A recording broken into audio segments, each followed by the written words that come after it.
Whenever I travel to Disneyland, I am faced with a small problem when I first get to my hotel. You see, the first day I get to the hotel is never the first day I go into the parks. Whether you arrive at 11 a.m. or 9 p.m., you'll be faced with a couple awkward hours of looking for something to do while excitedly waiting to enter the parks the next morning. That's why today I'm bringing you a list of my favorite things to do, my favorite places to eat, etc., all between your hotel and the front gates of Disneyland. The obvious place to go hang out that doesn't require a ticket just outside of Disneyland is downtown Disney. So let's start with some of my favorite entertainment options there. Splitsville has to be the top of my list if you're looking to kill a couple hours. It's pretty new, and it is a bowling alley with this retro 50s vibe to it that I really appreciate. I enjoy bowling. If you enjoy bowling, you'll enjoy Splitsville. It's bowling, and it is on the more expensive side of bowling, but it's also on the luxury side of bowling with some pretty private lanes, some nice, clean, polished, what do you call it? I guess it's also called a lane, and they have food and drink there. So it's a good place to go hang out, kill a couple hours, maybe get a strike if you're lucky and better at bowling than I usually am. Splitsville. There's a couple more hands-on entertainment options in downtown Disney, but my next favorite thing to do is obviously to shop. It is a shopping district, and there's 3 stores in particular I want to recommend today. Number 1 obviously being the World of Disney, the huge store closest to the entrance of the parks. Now, it used to look different. They remodeled it recently, and I'm in the boat that thinks the old version was actually better, but it's still a great big open store. It looks clean and modern now, and it is just filled with souvenirs and merchandise. Now, if this is your first day going and you haven't gone into the parks yet, I recommend don't buy World of Disney. Leave your credit card behind so you're not even tempted. Everything in the store is likely also in the parks, but there's a couple things in the parks that are not in the store, and maybe 1 or 2 things in the store that are not in the parks. So if you're really shopping for the perfect souvenir, go into World of Disney, get a feel for what they have there, but then in your next days in the parks, keep an eye out for better ones, and at the end of it all, you can decide to run and grab your favorite souvenir in the park, or just wait and go out and pick it up in the World of Disney. It's a fun store. As I said, it's a massive store. You can spend an hour or 2 in there just browsing and shopping, so it's a great way to kill some time. Another great store in downtown Disney is the Lego store, and it's not that I've ever bought anything in there or that I own Legos anymore, although maybe I should. Legos are incredible and fun, but the best part about the Lego store is all the big Lego displays they have. It's like a little Lego museum of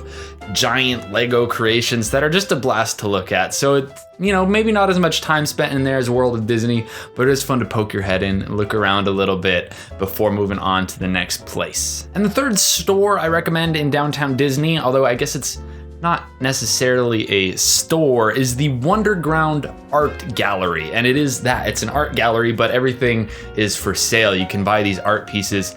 I love Disney art, whether it's Disney characters or especially if it's Disney rides. The Wonderground Art Gallery is filled with unique pieces from a bunch of different artists. They have originals for sale. Of course, they have cheaper copies for sale, and you can fill your house with some really cool Disney-themed art. Now, granted, this is more expensive than most Disney souvenirs, but it's also longer lasting and more appreciated. My family has one piece from the Wonderground Art Gallery, and it's really cool. I'll show you right here. We have this big, long painting of scenes from Pirates of the Caribbean. Super stylized, super fun to look at in the house. So that's the kind of stuff you can find out there. I recommend poking your head in there, and you could spend a long time just looking through all their art pieces if that's something you're at all interested in. Now, odds are, if you're not in downtown Disney to shop, you're gonna be in downtown Disney to eat, and there are some great food options there. Of course, I'm gonna give you my top 3 in downtown Disney, but there's no bad options as far as I know. Recommendation number 1 is more of a quick, almost a lunch style place. It's the Earl of Sandwich, and it is the best. I can't think of a better sandwich shop. If you like sandwiches at all, you'll love Earl of Sandwich. They've got a great menu, a great selection of gourmet sandwich options. And this place actually went away for a little while when Disney was planning to build another hotel in downtown Disney, which never happened. Thanks Anaheim for that. Woo! But Earl of Sandwich is delicious. It's still there now. Who knows how long it's gonna be there, but people were bummed when it was going away. So everyone's happy that it's back. Grab yourself a sandwich down there and eat it. The next restaurant I would recommend is a little more of a sit down, take your time kind of experience. It's Naples Italian Restaurant, and it's delicious. My personal favorite thing about it is that before the food, they'll serve you French bread with olive oil and balsamic vinegar to dip it in, which is one of my favorite flavor combinations of all time, not to mention that their bread is really good, so I'll usually fill up on that before even ordering off of the menu. But they have a great selection of Italian food. Again, it's a place to slow down. You can sit outside on their nice patio and just enjoy the Italian food experience. But my number one favorite restaurant in all of downtown Disney is the Jazz Kitchen. Now, this place, like many other downtown Disney restaurants, has a sit-down experience with a quick service experience right next to it. The sit-down is probably the most expensive food in the area, but it is really good. If you want an experience, you want to be immersed in this New Orleans style, go ahead, sit down, take your time, have a really nice dinner. I usually just go for the Jazz Kitchen Express though. And now up here, or over here I guess, on the West Coast, Cajun food and New Orleans style food is near impossible to find, but the Jazz Kitchen not only has Cajun New Orleans style food, but they have really good food. Whether you want a bowl of gumbo or a po' boy sandwich or just their beignets, like, it's so good. Go to the Jazz Kitchen Express, even if it's for breakfast, beignets and coffee, if it's for lunch, a sandwich or dinner, whatever you want. Delicious food, pretty reasonable price too. Jazz Kitchen Express is my number one recommended downtown Disney restaurant. There's more fun beyond downtown Disney though. Whether or not you're staying at one of Disney's hotels, there's plenty of fun experiences to be had at them.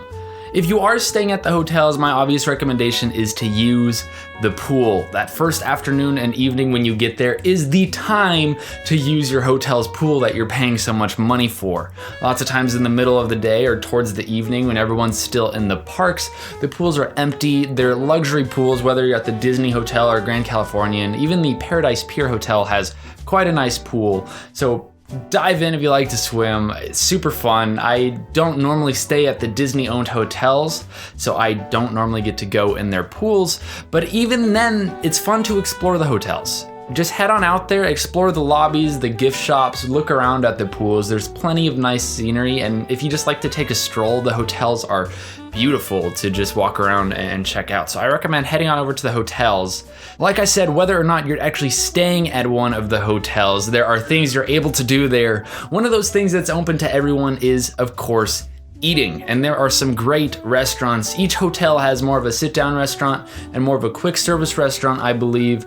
Probably the nicest experience, especially if you like paying a lot of money for character dining and have some kids that like the experience of character dining.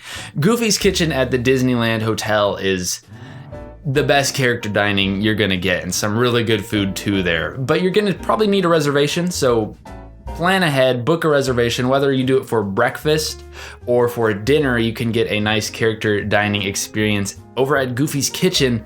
But the Disneyland Hotel has my favorite experience, the best, the number one thing to do outside of Disneyland, in my opinion. And if you know me and what I like, it won't be a surprise at all. It's Trader Sam's Enchanted Tiki Bar. This place is incredible. This is really a slice of Adventureland scooped out and put in the middle of the Disneyland hotels. It's more immersive than any other experience in the area, and it's delicious. Obviously, it's a tiki bar, so they got great Disney-themed, Disney-quality tiki drinks, but even if you're underage, they have some non-alcoholic tiki drinks that are delicious, and a lot of really good food, a lot of good shareable food that you could share with a party and snack on.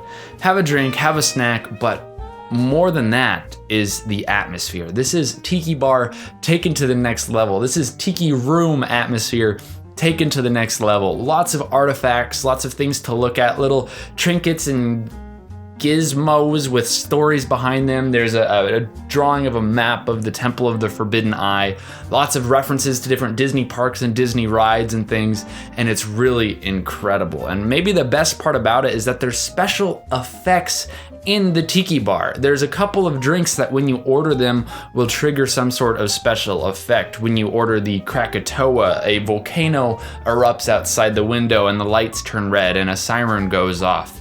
If you order the Shipwreck, a giant ship in a bottle hits some stormy weather and sinks. Or if you order the giant Oa that comes out on fire, the cast members, bartenders that are still cast members will start chanting "Oa" and the lights will dim and thunder will happen and they'll spray squirt bottles on you like it's raining. It's a blast. That's my favorite thing. I could spend a lot of time just hanging out in there, soaking in the atmosphere. Trader Sam's Tiki Bar coming in as my number one. Not that this was actually a list, come to think of it. This wasn't a top anything list, but Trader Sam's still comes in at number one. So that's my list. Those are my favorite things to do and to eat outside of Disneyland. Obviously, Anaheim's a big city and there's plenty more to do beyond downtown Disney, but I tried to keep it really close to the parks themselves. Let me know in the comments though, is there anything I missed, whether it's in downtown Disney or elsewhere in Anaheim? What is your favorite thing to do outside of Disneyland? And answer the poll question up here. Which downtown Disney / Disneyland hotel restaurant is your favorite? Mine being Trader Sam's, like I said, but answer the poll up here. What's yours? If it's not there, comment below, and I will see you next week with a brand new Disneylander. I took a week off, but now we're back on weekly uploads, rolling at you, rolling out. But until then, gosh, every time.